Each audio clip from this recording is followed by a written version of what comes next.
నిజామాబాద్ జిల్లా బోధన్ నియోజకవర్గంలోని మంజీరా నదిలో ఇసుక అక్రమ రవాణాకు అధికారులు చెక్ పెట్టారు. స్థానిక కాంగ్రెస్ ఎమ్మెల్యే సుదర్శన్ రెడ్డి కనుసన్నల్లో ఇసుక మాఫియా రెచ్చిపోతుందంటూ టీ న్యూస్ ప్రచారం చేసిన వరుస కథనాలతో అధికారులు రంగంలోకి దిగారు.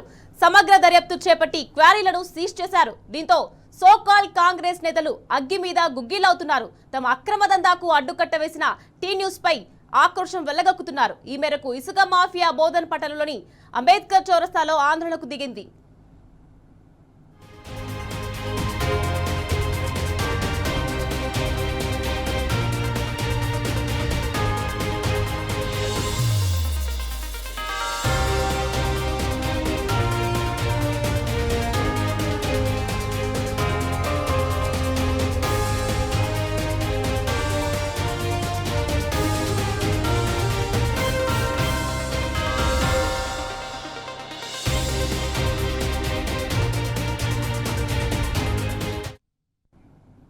నిజామాబాద్ జిల్లా బోధన్ నియోజకవర్గంలోని మంజీరా నదిలో ఇసుక అక్రమ రవాణాకు అధికారులు చెక్ పెట్టారు.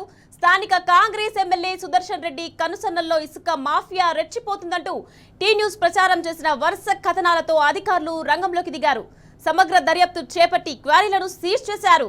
దీంతో సోకాల్ కాంగ్రెస్ నేతలు అగ్గి మీద గుగ్గిలవుతున్నారు. తమ అక్రమ దందాకు అడ్డుకట్ట వేసిన టీ న్యూస్ పై ఆక్రోశం వెళ్లగక్కుతున్నారు. ఈ మేరకు ఇసుక మాఫియా బోధన్ పట్టణంలోని అంబేద్కర్ చౌరస్తాలో ఆందోళనకు దిగారు.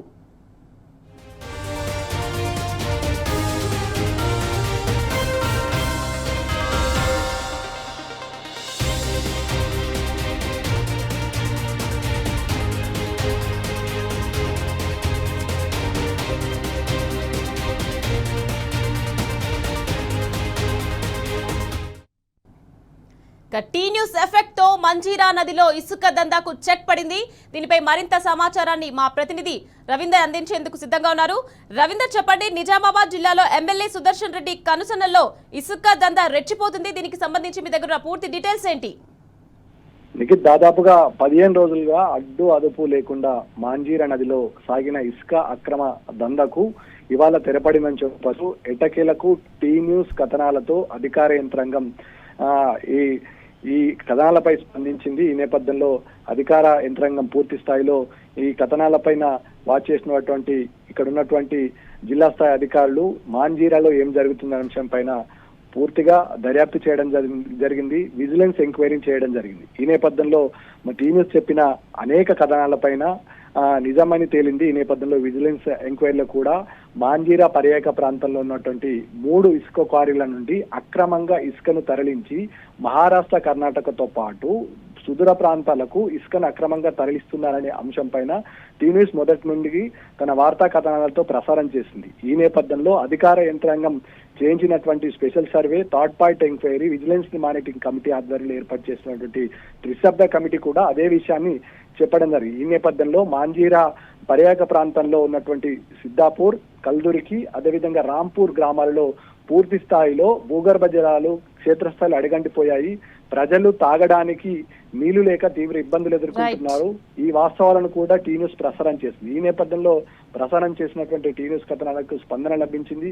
ఎట్టకేలకు మంజీరా నది పర్యాటక ప్రాంతంలో ఉన్నటువంటి కల్దూరికి, మందర్న, సిద్ధాపూర్ గ్రామాల్లో ఉన్నటువంటి ఇసుక క్వారీలను సీజ్ చేయడం జరిగింది. ఈ నేపథ్యంలో నిజాలను నిర్భయంగా బయటపెట్టినటువంటి టీ న్యూస్ కు ప్రజల మద్దతు దొరికింది. ఈ నేపథ్యంలో ప్రజల సంపూర్ణ మద్దతుతో టీ న్యూస్ వాస్తవాలను బయటకు తీయడం పట్ల ప్రత్యేక శ్రద్ధ చూపింది. ఈ నేపథ్యంలో ఈ విషయాన్ని బాహ్య ప్రపంచానికి తెలియజేసినటువంటి టీ న్యూస్ పై నిజామాబాద్ జిల్లాలో ఉన్నటువంటి ముఖ్యంగా బోధన్ నియోజకవర్గంలో ఉన్నటువంటి ఇసుక మాఫియా తన అక్కసును వెళ్ళగక్కే ప్రయత్నం చేసింది.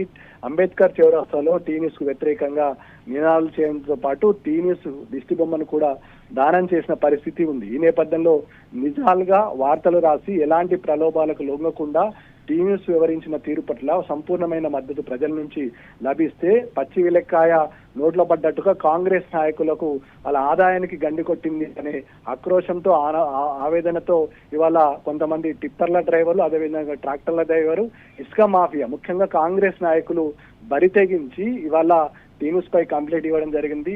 నిజామాబాద్ కు సంబంధించిన నాయకులతో పాటు ముఖ్యంగా కాంగ్రెస్ క్యాడర్ కూడా ఈ వ్యవహారం పైన టీ న్యూస్ వెళ్ళగక్కిన చెప్పినటువంటి అనేక విషయాలపైన ఆగ్రహం వ్యక్తం చేస్తూ ప్రజల మద్దతు లభించినటువంటి టీ న్యూస్ కథనాలకు స్పందించిన అధికారులను అభినందిస్తున్నారు. అదేవిధంగా వార్తా ప్రసారం చేసిన టీ న్యూస్ కు ప్రజల నుంచి ముఖ్యంగా బోధన నియోజకవర్గం నుంచి మద్దతు లభించింది. ఈ నేపథ్యంలో చట్టపరమైన చర్యలు తీసుకోవాలి. దాదాపుగా 15 రోజుల పాటు ఇసుక అక్రమ రవాణా జరిగింది. ఈ నేపథ్యంలో అక్రమ రవాణా చేసినటువంటి వారు భారీగా ఆదాయం కూడగట్టుకున్నారు. ప్రభుత్వ ఆదాయానికి గండి పడిందని చెప్పిన సందర్భం స్పష్టంగా ఉంది. Right, thank you Ravinder.